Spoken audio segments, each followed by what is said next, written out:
முன்னேறுகிறவர்களுக்குள் காணப்படுகிற நற்குணங்கள். உங்களை எத்தனை பேர் முன்னேறணும்னு விரும்புறீங்க? கையெழுத்து காட்டுறீங்களா? எல்லோருக்குமே ஆசை இருக்கிறது முன்னேற வேண்டும் என்று. இருக்கிற நிலையிலிருந்து உன்னத ஸ்தானத்துக்கு முன்னேற வேண்டும் என்ற ஆசை இருக்கிறது. அப்படி ஆசையோடு இருப்பது ஒன்று என்றால், ஆசையை நிறைவேற்றிக் கொள்வது, ஆசைப்பட்ட இடத்தை சென்றடைவது எப்படி சாத்தியமாகும் என்பதை இன்று உங்களோடு பகிர்ந்து கொள்கிறேன். உயர முன்னேறுகிறவர்களுக்குள் காணப்படுகிற முதல் குணம் என்னவென்றால், நீதியாக வாழ்கின்ற நீதிமான். அதாவது நீதியாக வாழ்ந்தால் தடைகள் வராதா? நீதியாக வாழ்ந்தால் இடையூறுகள் வராதா? நீதியாக வாழ்ந்தால் தோல்விகள் வராதா? நீதியாக வாழ்ந்தால் ஆபத்துக்கள் வராதா? அவமானங்கள் வராதா? அபாயங்கள் வராதா? வரும். ஆனால் பைபிள் சொல்லுகிறது என்னவென்று, நீதிமான் 7 தரம் வீழ்ந்தாலும் திரும்ப எழுவான். நீ நீதியாக வாழ்கிற நபர் என்றால், வாருங்கள் பார்த்து விடலாம் அந்த அற்புதமான வசனத்தை. நீதிமொழிகளின் புத்தகம் 24வது அதிகாரம் 16வது வசனம். நீதிமான் 7 தரம் விழுந்தாலும் திரும்பவும் எழுந்திருப்பான், மேலே எழுந்திருப்பான், மேலே வந்து விடுவான். யாருங்க? நீதிமான். மேலே வர வேண்டும், முன்னேற வேண்டும். ஆசைப்படுகிறாயா என்றால் நீதியாக வாழ வேண்டும். நீதியாக வாழ என்ன செய்ய வேண்டும்? உதவாக்கிற என்னவோ கவனிக்கிறீங்களா? நீ மேல வரணும்னா நீதியா வாழணும். நீதியாக வாழ்வது என்றால் உதவாக்கரன்னு சொல்லப்படுற ஒன்றுக்கும் உதவாத காரியங்களை கட்டாயம் விட்டு விலக வேண்டும். இன்றும் இந்த வேளையில கேட்டுக்கொண்டிருக்கிற சகோதரனே, சகோதரியே, நம்மில் ஒன்றுக்கும் உதவாத சிநேகிதரை உடையவர்கள் இருக்கிறீர்கள்.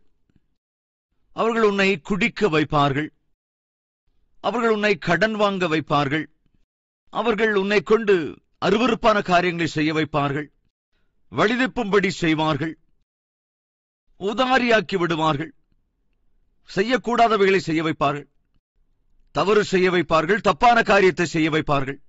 அப்படி ஒரு உதவாக்கரையான நண்பர்களோடோ அல்லது உறவினரோடோ நீ ஒருவேளை சுற்றி கொண்டிருப்பாய் என்றால் முன்னேறுவதற்கான வாய்ப்பு இல்லவே இல்லை. ஒரு நாள் ஒரு நபர் தன்னுடைய நண்பனோட கூட அமர்ந்து, கவனிங்க, அதாவது ஒரு ரெஸ்டாரண்ட்ல, அது பார் அண்ட் ரெஸ்டாரண்ட் ரெண்டும் சேர்ந்து இருக்கிற இடம். அந்த சிநேகிதர், நீ இவ்வளவு பெரிய ஆளாயிருக்கல, அதை நாம கொண்டாடணும் என்று சொல்லி தான் விஸ்கி குடித்துக் கொண்டே தன்னுடைய நண்பருக்கும் விஸ்கியை ஊற்றி கொடுத்தார். குடி, சியர்ஸ் என்று சொல்ல போனார். அப்ப அவர் சொன்னாரு, நான் குடிக்க மாட்டேன். எனது இவ்வளவு பெரிய ஸ்தானத்துக்கு வந்துட்டு, இவ்வளவு பெரிய பதவியில் இருந்துட்டு குடிக்க மாட்டேன்னு சொல்ற? இல்ல, குடிக்க மாட்டேன். ஏன் நீ குடிக்க மாட்ட? நான் வாக்கு கொடுத்திருக்கேன். யாருக்கு வாக்கு கொடுத்திருக்க? என்னோட அம்மாவுக்கு வாக்கு கொடுத்திருக்கேன். நீ என்ன சொல்ற? நான் ஒரு ஏழை தாய்க்கு பிறந்தவன். தாய் ஏழை தாய் தான், ஆனால் ஆவிக்குரிய காரியங்களில் ஐஸ்வர்யம் உள்ளவர். 7-8 வயதிலே என்னை அவருடைய மடியிலே உட்கார வைத்து பைபிள் பாடங்களை சொல்லிக் கொடுப்பாங்க, விலையேறப்பெற்ற சத்தியங்களை சொல்லிக் கொடுத்தாங்க.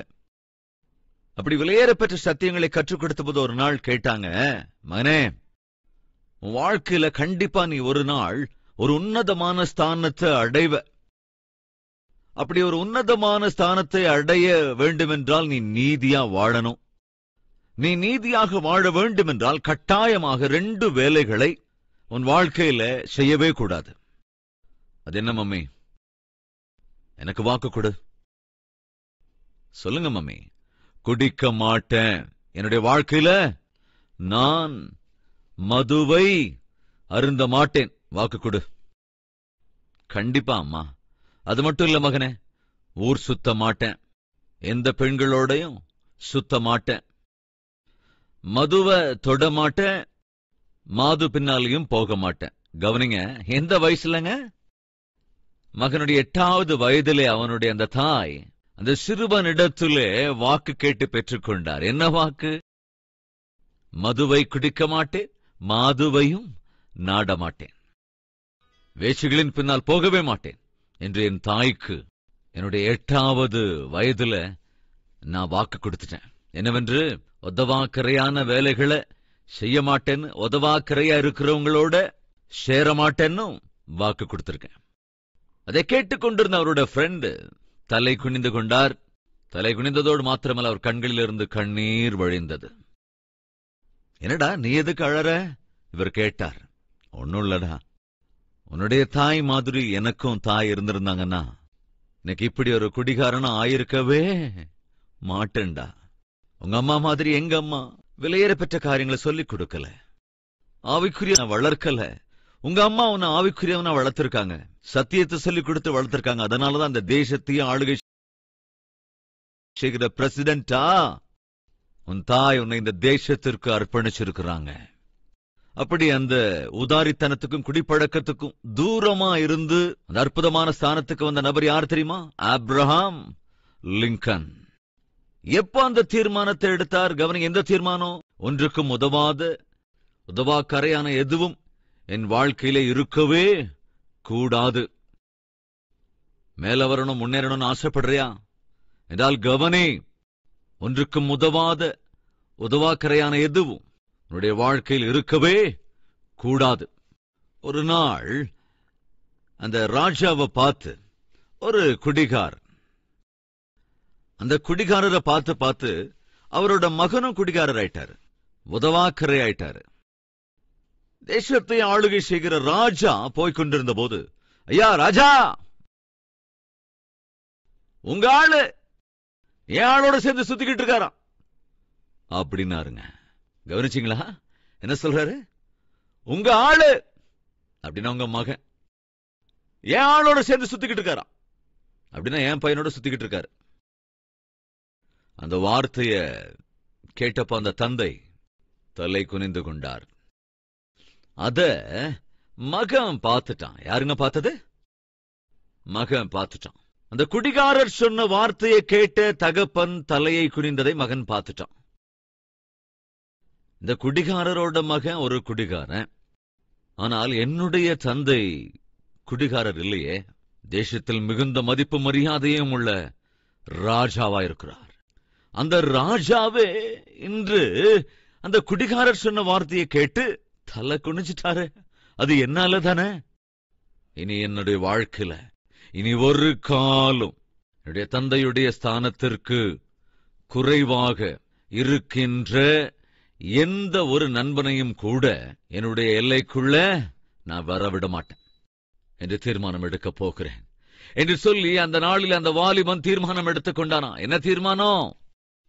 என் தந்தையின் ஸ்தானத்திற்கு ஈடாக இருக்கிற நபர்களோடு தவிர என் தந்தை தலை குனிய பண்ணுகின்ற யாரோடும் நான் நட்பு பாராட்ட மாட்டேன் என்று தீர்மானம் எடுத்துக்கொண்டான். அன்று அந்த தீர்மானம் எடுத்த நபர் யார் தெரியுமாங்க? Alexander the Great. உலகத்தையே கலக்கு என்று கலக்கிய அலெக்சாண்டர் தன் இளம் பிராயத்தில் எடுத்துக்கொண்ட தீர்மானம் என்ன? உதவாக்கரைகளோடு நான் ஒரு காலம் நட்பு பாராட்ட மாட்டேன், உதவாமல் இருக்கிற யாரோடும் நான் நட்பு பாராட்ட மாட்டேன். அது மட்டுமல்ல, என்னுடைய தந்தைக்கு தலை குனிவை உண்டாக்க மாட்டேன். அதற்கு பிறகு கெட்டு போனார், பாழாகி போனார், 33 வயதிலேயே இறந்தும் போனார், அது வேற விஷயம். ஆனால் ஒரு தந்தையின் மீது மதிப்பும் மரியாதையும் கொண்ட ஒரு சிறுவன் எடுத்துக்கொண்ட தீர்மானம், என் தந்தைக்கு தலை குனிவை உண்டாக்குகிற காரியங்களை ஒருபோதும் செய்ய மாட்டேன். அதை காட்டிலும் பரம தகப்பனை நாம் கொண்டிருக்கிறோம். அவரே பரிசுத்தரான பிதா என்றால், பரிசுத்தரான பிதாவை கொண்டிருக்கிற நாம் எந்த விதத்திலே அவருக்கு தலை குனிவை உண்டாக்க முடியும்? எப்படி அவர் தலை குனிகிற விதத்திலே நாம் வாழ முடியும்? இன்னொரு வசனத்தை காட்டுகிறேன். நீதிமொழிகள் 27வது அதிகாரம் 11ஆம் வசனம். என் மகனே, என்னை நிந்திக்கிறவனுக்கு நான் உத்தரவு கொடுக்கத்தக்கதாக நீ ஞானவானாகி என் இருதயத்தை சந்தோஷப்படுத்து. நீ ஞானத்தோடு வாழ வேண்டும். என்னுடைய மகனாக நீ வாழ வேண்டும், நீதியாக வாழ வேண்டும், உத்தமனாக வாழ வேண்டும். அப்பொழுது யாராக இருந்தாலும் என்னை நிந்திக்க நினைத்தார்கள் என்றால், போயும் இப்படி ஒரு பிள்ளையை பெற்றிருக்கீங்களே என்று யாராவது சொல்வார்கள் என்றால், நான் தைரியமாக அவர்களுக்கு உத்தரவு கொடுப்பேன். என்னங்க இருக்காங்க? என் மகனே, நீ ஞானவானாகி என் இருதயத்தை சந்தோஷப்படுத்து. நீ உன்னை சந்தோஷப்படுத்துவது அல்ல. சகோதர சகோதரிகளை கேட்கிறீங்களா? நீங்க உங்களை சந்தோஷப்படுத்திக் கொள்வதல்ல, அற்ப கால பாவ சிற்றின்பங்களுக்கு உன்னை நீ பணயம் வைப்பது அல்ல, அல்லது உன் சிநேகிதர்களை சந்தோஷப்படுத்துவது அல்ல, அல்லது உன்னுடைய பாய் ஃப்ரெண்டையோ கேர்ள் ஃப்ரெண்டையோ சந்தோஷப்படுத்துவது அல்ல. நீ சந்தோஷப்படுத்த வேண்டியது உன்னையும் அல்ல, உன்னோடு இருக்கிறவர்களையும் அல்ல. கவனிங்க, நீங்களும் நானும் சந்தோஷப்படுத்த வேண்டியது உன்னையும் என்னையும் உயிருக்குயிராய் நேசிக்கிற ஆண்டவராகிய இயேசு கிறிஸ்துவை. என் மகனே, என்னை நீ சந்தோஷப்படுத்த வேண்டும். அப்பொழுது நிந்திக்கிறவர்களுக்கு நானே என்ன சொல்கிறார்? உத்தரவு கொடுப்பேன், பதிலை கொடுத்து விடுவேன். இன்று நீயும் நானும் தேவனை சந்தோஷப்படுத்தாவிட்டால் சாத்தான் வந்து, இப்படிப்பட்டவனுக்காகவா நீர் உயிரை கொடுத்தீர்? இப்படிப்பட்ட ஒரு பாவிக்காகவா நீர் அடிகளை ஏற்றுக்கொண்டீர்? இப்படிப்பட்ட ஒரு பாவிக்காகவா நீர் ரத்தத்தை சிந்தினீர்? இப்படிப்பட்ட ஒரு பாவிக்காகவா நீர் பரலோகத்திலிருந்து இறங்கி வந்து அடிமையின் கோலம் எடுத்தீர்? பாரும் என்ன செய்து கொண்டிருக்கிறார்கள் உம்முடைய குமாரனும் குமாரத்தியும். இப்படிப்பட்டவர்களுக்காகவா நீர் உயிரை கொடுத்தீர்? ஒருவேளை சாத்தான் வந்து தேவனிடத்திலே இப்படி கேள்வி கேட்டால், நிந்தித்தால், தேவன் எவ்விதத்திலே பதில் தர முடியும்? என் மகனே, நீ சந்தோஷப்படுத்த வேண்டியது சாத்தானை அல்ல, சந்தோஷப்படுத்த வேண்டியது உலகத்தை அல்ல, உலக நட்புகளை அல்ல. நீ சந்தோஷப்படுத்த வேண்டியது உனக்காக உயிரையே பணயம் வைத்த என்னை சந்தோஷப்படுத்த. அப்பொழுது நான் தைரியமாய் பதில் தருவேன். எனவே நீதியாக வாழ். நீதியாக வாழ வேண்டுமென்றால் என்ன செய்ய வேண்டும்? நீதிக்கு புறம்பானவைகளை விட்டு விலக வேண்டும். இரண்டாவது, நீதிக்கு புறம்பான நட்புகளை புறக்கணிக்க வேண்டும். உதவா கரைகளை, எதற்கும் உதவாதவைகளை நாம் என்ன செய்ய வேண்டும்? விட்டு விலகிவிட வேண்டும். அப்பொழுது தேவன் என்ன செய்வார்? பைபிள் சொல்கிறது, உத்தம இருதயத்தோடு இருக்கிறவர்களுக்கு தம்முடைய வல்லமையை விளங்க பண்ணும்படி கர்த்தருடைய கண்கள் பூமி எங்கும் உலாவிக் கொண்டிருக்கிறது.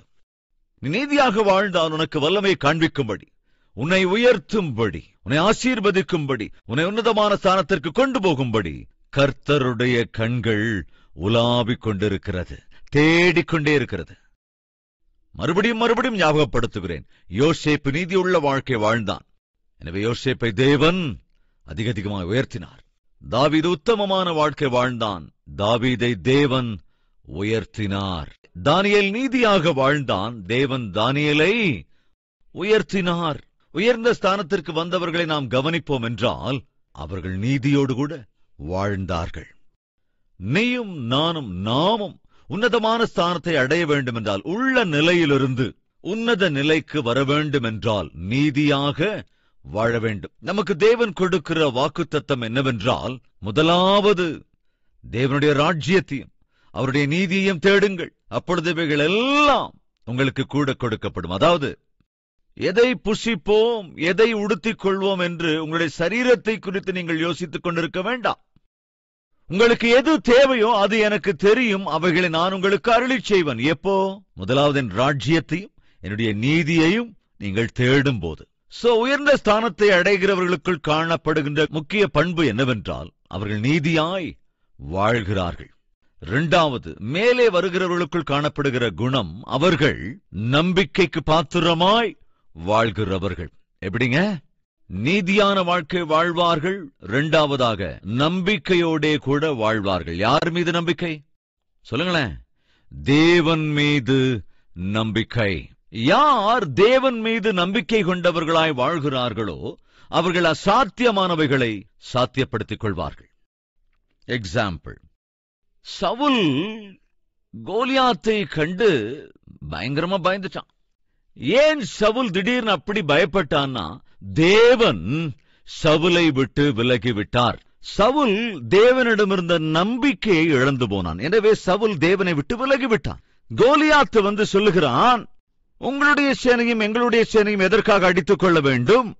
பெலிஸ்தரின் சார்பாக நான் வருகிறேன், உங்கள் தேசத்தின் சார்பாக ஒருவர் வாருங்கள், உங்கள் ஜெயிச்சிட்டா எங்க தேசமே உங்களுக்கு அடிமையா இருக்கட்டும்.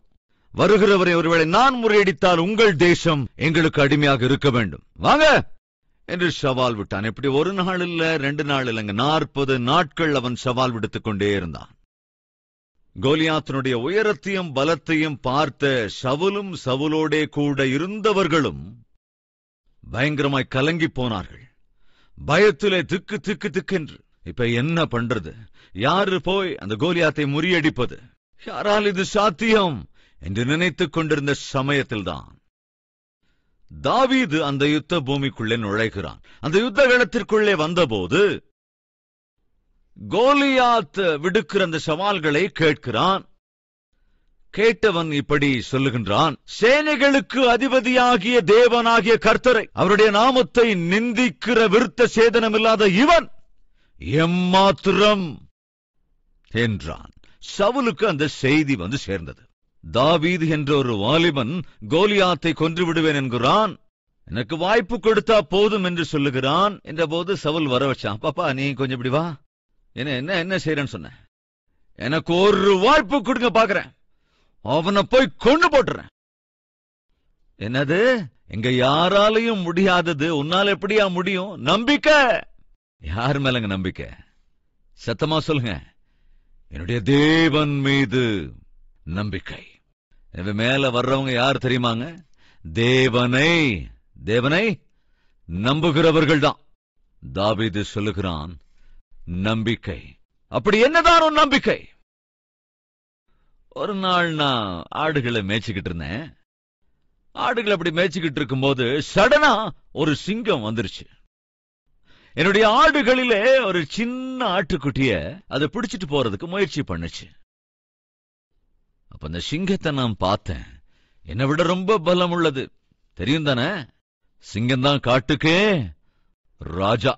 அதை எந்த மிருகத்தாலையும் எதிர்க்க முடியாது.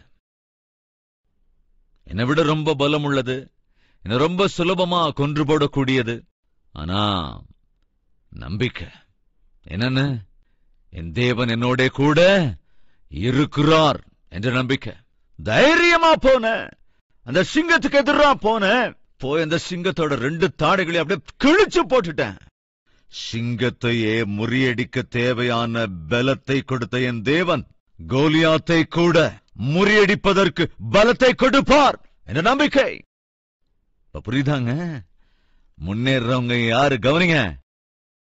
தேவன் மீது நம்பிக்கை அற்றவன் அல்ல, தேவனை விசுவாசிக்காதவன் அல்ல, அவிசுவாசி அல்ல, தேவனை என்னங்க நம்புகிறவன் தான். இன்னைக்கு நம்ம மத்தியில் யாராவது இருக்கீங்களா? எனக்கு தேவன் என்றால் நம்பிக்கை என்றால் கவனி, நீ நம்புவாய் என்றால் அசாத்தியங்களை ஆரம்பிப்பாய். பக்தனான வில்லியம் கேரி இப்படி சொன்னார், expect great things from God, attempt great things for God. தேவனிடமிருந்து அசாத்தியமானவைகளை எதிர்பார். தேவனிடத்திலிருந்து அசாத்தியமானவைகளை எதிர்பார். தேவனுக்காக அசாத்தியமானவைகளை துவக்கு நம்பிக்கையோடு கூட. அப்ப தேவன் அசாத்தியமானவைகள் என்ன செய்வார்? சாத்தியமாக்கி விடுவார். நம்பிக்கை. நம்மில் அநேகர் தங்கள் வாழ்க்கையில் உள்ள பிரச்சனைகளை தீர்க்க முடியாமல் இருப்பதற்கு, கஷ்டத்திலிருந்து மீள முடியாமல் இருப்பதற்கு, உத்தியோகத்தின் விஷயத்துல, படிப்பு விஷயத்துல, வியாபார விஷயங்கள்ல வெற்றி பெற முடியாமல் இருப்பதற்கு, மேலே வர முடியாமல் இருப்பதற்கு காரணம் என்னவென்றால் தேவன் மீது நம்பிக்கை அற்றிருப்பதுதான். அதே போல அவங்க மேலேயே அவங்களுக்கு நம்பிக்கை இல்லாதது. உங்களுக்கு நினைவுபடுத்துகிறேன், உங்கள எத்தனை பேர் கால்வரி டெம்பிள் அந்த ஆலயம் கட்டப்படுகிற போது இங்க இருந்தீங்க? கொஞ்சம் கை உயர்த்துங்க. இருந்தவங்க கை உயர்த்துறீங்களா? S, right. சாதாரணமாக தேவன் தம் வார்த்தைகள் மூலமாக நம்மோடு பேசுவார். அதை நாம் வாக்குத்தத்தங்களாக பார்க்கிறோம். நான் அக்டோபர் மாதத்துல உங்களோடு கூட நாம் நம்முடைய இடத்திலே டென்ட் போட்டுக்கொண்டு அந்த டென்ட்டுக்குள்ள இருந்து ஆராதித்துக் கொண்டிருந்த நாட்கள் அவை. அப்படி டென்ட்ல இருந்து ஆராதித்துக் கொண்டிருந்த நாட்கள்ல சடனா ஒரு நாள் உங்க முன்னால வந்து நின்று உங்ககிட்ட இப்படி சொன்னேன். உங்களுக்கு ஞாபகம் இருக்கும்னு நினைக்கிறேன். தேவன் என்னிடத்திலே சொன்னார். என்ன சொன்னார்? 52 நாட்களிலே இந்த உலகத்திலேயே ஒரு பெரிய ஆலயத்தை கட்டுவிப்பேன் என்று தேவன் சொன்னார். எனவே வரப்போற 1 or 2 வீக்ஸ்ல நாம் அஸ்திவாரம் போட போகிறோம். 52 நாட்களிலே 18,000 பேர் உட்காரக்கூடிய ஒரு ஆலயத்தை தேவன் கட்டித்தரப் போகிறார் என்று ஒரு நாள் உங்களோட கூட நான் பகிர்ந்து கொண்டேன். எந்த தேவன் நெகேமியாவுக்கு பலனை கொடுத்த 52 நாட்களிலே சுவரை கட்டி எழுப்ப போகிறேன், அதே தேவனை நாம் சேவிக்கின்றோம். அவர் நேற்றும் இன்றும் என்றென்றும் மாறாதவராக இருக்கிற தேவன் என்பதால் நம்மையும் அவர் பலப்படுத்தும் போது 52 நாட்களிலே, அதாவது போன நவம்பர் 11ஆம் தேதி என்று அஸ்திபாரம் போட்டோம். வரும் ஜனவரி 1ஆம் தேதி 52 நாட்கள் முடிவடைகிறது. எனக்குள்ள இருக்கும் ஆசை, என்னுடைய ஆவல், என்னுடைய பிரார்த்தனை 52வது நாளிலே, அதாவது ஜனவரி 1ஆம் தேதி, புதிய வருடத்தின் முதலாவது நாளிலே புதிய ஆலயத்திற்குள் நாம் போக வேண்டும். ஆண்டவரை அங்கே ஆராதிக்க வேண்டும். அதே விஷயத்தை நான் டிவியில கல்வாரிசுரம் நிகழ்ச்சியிலும் கூட சொன்னேன். இந்த உலகத்திலேயே ஒரு பெரிய ஆலயத்தை அந்த நாட்கள்ல இன்டர்நெட்ல பார்த்தபோது அப்படி ஒரு பெரிய ஆலயம் ஜோயல் ஆஸ்டினுடையது. அது அமெரிக்காவில் இருக்கிறது. 16,000 பேர் உட்கார முடியும். அதேபோல் கொரியாவில் பால் ஆங்கிச்சோ அவர்களுடைய ஆலயம் 12,000 பேர் அமரக்கூடியது. தேவன் எப்பொழுது இடத்திலே பெரிய ஆலயம் என்றாரோ அப்ப 12,000 பேர் அல்லது 16,000 பேர் உட்கார்றதை விட பெருசா இருக்கணும். எனவே 18,000 பேராவது இருக்கணும்னு சொல்லி நான் இன்ஜினியர் கிட்ட அதை சொன்னேன். 18,000 பேர் உட்காரக்கூடிய ஒரு ஆலயம், அதுவும் ஏர் கண்டிஷனோட, சவுண்ட் ரீபவுண்ட் ஆகாதபடி அக்கோஸ்டிக்ஸோட, நேர்த்தியான கேலரிஸோட, உலகத்துல எங்கேயும் யாரும் கூட 52 நாட்கள் அவ்வளவு பெரிய ஆலயத்தை கட்டினதே கிடையாது. அப்படி இருக்கும்போது என்னால எப்படி அனௌன்ஸ் பண்ண முடிஞ்சது? ஒருவேளை அனௌன்ஸ் பண்ணதுக்கு அப்புறம் 52 நாட்கள்ல சொன்னபடி இந்த ஆலயம் கட்டி முடிக்கப்படாவிட்டால் அப்ப யாரு பேரு கெட்டு போயிடும்? யார் அவமானப்படுத்தப்படுவாங்க? யார் எல்லாரும் நிந்திப்பாங்க? இத பத்தியெல்லாம் நான் யோசிக்கலங்க. என் தேவன் என்னிடத்திலே சொல்லிவிட்டார். சொன்ன தேவன் எந்த அளவுக்கும் நம்பக்கூடிய தேவன். 52வது நாளிலே கால்வரி டெம்பிளுக்குள் நாம் அடியெடுத்து வைத்தோம். அது அசாத்தியம். இவ்வளவு பெரிய ஆலயம். எப்ப வேணாலும் நீங்க பாருங்க, ஒரு தடவை உங்க கண்களை திறந்து அப்படியே பார்த்து 52 நாட்கள் இது கட்டி முடிச்சாச்சா, இது எப்படி சாத்தியம்? அமெரிக்காவில இருந்து ஒரு சகோதரி வந்திருந்தாங்க நம்முடைய ஆலயத்தை பார்க்கறதுக்காக. அப்படி பார்த்துட்டு அவங்க போகும்போது என்ன பார்த்து, உங்ககிட்ட ஒரு வார்த்தை சொல்லணும் அப்படின்னாங்க.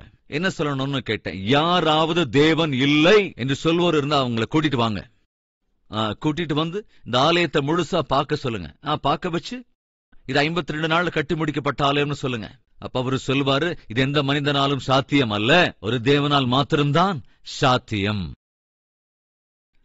அது என்ன நம்பிக்கையோட என்னால சொல்ல முடிஞ்சது? 52 நாட்களில் உலகத்திலே பெரிய ஒரு ஆலயத்தை தேவன் கட்டித்தரப் போகிறார், நம்புங்கள் என்று அழைப்பு விடுத்த போது நீங்களும் நம்பினீர்கள். நம்பினது மாத்திரமல்ல, என்னோடே கூட நின்றீர்கள். தேவன் என்ன செய்தார்? தம்மை நம்பினவர்களை நிலை நிறுத்தினார். இந்த பிரபஞ்சத்துல நூற்றுக்கணக்கான, ஆயிரக்கணக்கான, லட்சக்கணக்கான ஆலயங்கள் இருக்கிறது. எல்லா ஆலயங்களை காட்டிலும் நம்முடைய கால்வரி டெம்பிளின் தனித்துவம் என்னவென்றால், மிக குறைந்த காலத்துல கட்டப்பட்ட ஒரே ஒரு மிகப்பெரிய ஆலயம் கால்வரி டெம்பிள். இது எதற்கான அடையாளம்? தேவன் மீது நம்பிக்கை வைத்ததன் அடையாளம். தேவன் நம்மை நம்பினதற்கான அடையாளம். முன்னேறணும்னு ஆசைப்படுறியா? நம்பு, தேவனை நம்பு. அசாத்தியங்களை அவர் சாத்தியமாக்குவார். நம்பு. தாவீது நம்பினான். என் தேவன் கோலியாத்தை என் கரத்திலே கொடுப்பார். எப்படி சொல்ல முடியும்? நம்பிக்கை. இந்த நம்பிக்கைக்கான ஆதாரம் என்ன? சிங்கத்தையே கொன்று போடுவதற்கு தேவன் எனக்கு பலன் கொடுத்தார். அதேபோல ஒரு கரடியை கொல்வதற்கு தேவன் எனக்கு பலன் கொடுத்தார். கடந்த காலத்தில் எந்த தேவன் என்னுடைய வாழ்க்கையிலே அசாத்தியமானவைகளை சாத்தியமாக்கினாரோ அதே தேவன் இந்த கோலியாத்தியவன் கரத்திலே ஒப்பு கொடுப்பார். நம்பிக்கை. இந்த தேவன் உன்னுடைய வாழ்க்கையிலும் அசாத்தியமானவைகளை சாத்தியமாக்க வேண்டும் என்றால் உனக்குள் நம்பிக்கை இருக்க வேண்டும். யார் மீது? தேவன் மீது நம்பிக்கை இருக்க வேண்டும். அந்த நம்பிக்கை எப்படி வரும்? தேவனோட கூட நடக்கும் போது நம்பிக்கை வரும். தேவனோடு கூட சேர்ந்து ஐக்கியப்படும் போது நம்பிக்கை வரும். மேக்னெட் ஒன்னு இருந்ததுன்னா அந்த மேக்னெட்டோடு கூட நம்ம சேஃப்டி பின்னு சொல்லுவோம், அந்த சிறிய பின் இருக்கு இல்லையா, அந்த பின் எடுத்து ஒரு மேக்னெட்டோட கொஞ்ச நேரம் அப்படி ஒட்டி வைங்க, ரெண்டையும் சேர்த்து வைங்க பார்க்கலாம். ஒரு 1/2 hour கழிச்சதுக்கு அப்புறம் அந்த சேஃப்டி பின்ன அல்லது அதுல வச்ச குண்டூசியையோ அல்லது வேற ஏதாவது ஒரு பின்னையோ நீங்க எடுத்துட்டு போய் இன்னொரு சேஃப்டி பின்னு கிட்ட வச்சா அது என்ன செய்யும் தெரியுமாங்க? அந்த பின்னை இது இழுக்கும். அப்படின்னா இந்த குண்டூசியோ அல்லது இந்த சேஃப்டி பின்னோ எப்படி நடந்துக்குது? ஒரு காந்த மாதிரி நடந்துக்குது. உண்மையில அது காந்தமா? இல்ல. ஆனா ஏன் காந்த மாதிரி இப்ப செயல்படுது? அது கொஞ்ச நேரம் அந்த காந்தத்தோடு கூட சேர்ந்து இருந்ததுனால. நாம் கிறிஸ்துவோடே கூட இருந்தால், அவரோடு ஐக்கியமாக இருந்தால், கிறிஸ்துவோடே கூட நடப்போம் என்றால் நம்மிலும் கிறிஸ்து காணப்படுவார். கிறிஸ்துவின் வல்லமையை நாம் காண முடியும். கிறிஸ்துவில் நமக்குள்ள நம்பிக்கையை பார்க்க முடியும். கிறிஸ்துக்கு நம்மேல் இருக்கிற நம்பிக்கையை பார்க்க முடியும். அசாத்தியமானவைகளை சாத்தியமும் ஆக்குவோம். உங்களுக்கு நம்பிக்கை இருக்காங்க? என்னுடைய வாழ்க்கையில அசாத்தியமானவைகளை நான் சாத்தியமாக்க வேண்டும் என்று ஆசைப்படுகிறேன். என்னுடைய வாழ்க்கையில் அவைகள் சாத்தியமாக வேண்டும் என்றும் விரும்புகிறேன் என்பவர் இருப்பீர்கள் என்றால் உங்கள் கரங்களை உயர்த்தி காண்பிக்கிறீர்களா?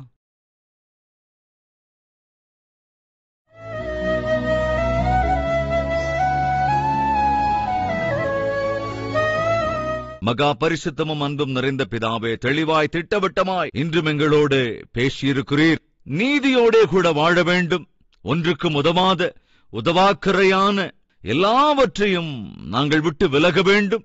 நம்பிக்கையோடே கூட வாழ வேண்டும். உம்மையே நம்ப வேண்டும். உம்முடைய வார்த்தைகளை நம்ப வேண்டும். உம்முடைய வாக்குகளை நம்ப வேண்டும். உம்முடைய வாக்கு தத்தங்களை நம்ப வேண்டும். உம்மோடே கூட நடக்க வேண்டும். உம்மோடே கூட நிற்க வேண்டும். அந்த கிருபை எங்களுக்கு அருளிச் செய்யுங்க ராஜா. தாவீதைப் போல அசாத்தியமானவைகளை சாத்தியமாக்கக்கூடிய கிருபை எங்களுக்கு அருளிச் செய்யுங்கப்பா. உச்சந்தலை முதல் உள்ளங்கால் வரைக்கும் உம்முடைய பரிசுத்த இரத்தத்தினால் எங்களை கழுவி சுத்திகரித்து உத்தமமாய் வாழ கிருபை அருளுங்கப்பா. பின்னிட்டு திரும்பி பார்க்காமல், உலகத்தோடு கலந்து விடாமல், அப்பா உம்மை அவமானப்படுத்தாமல், சாத்தான் உம்மை நிந்திக்க இடம் கொடாமல் நாங்களும் வாழ உதவி செய்யுங்க ராஜா. இயேசுவே, இங்க கவனிங்க. உங்கள் குமாரன் என்ன செய்கிறான்னு பாருங்க. என்று என்னை சுட்டி காட்டி சாத்தான் உம்மை ஏளனம் செய்யாத வகையில என்னுடைய வாழ்க்கை, எங்களின் வாழ்க்கை எப்பொழுதும் இருக்க வேண்டும் அப்பா. அப்படி கிருபை அருளி செய்ய வேண்டும் என்று இயேசுவின் நாமத்தில் வேண்டிக் கொள்ளுகிறோம் பிதாவே. ஆமென்.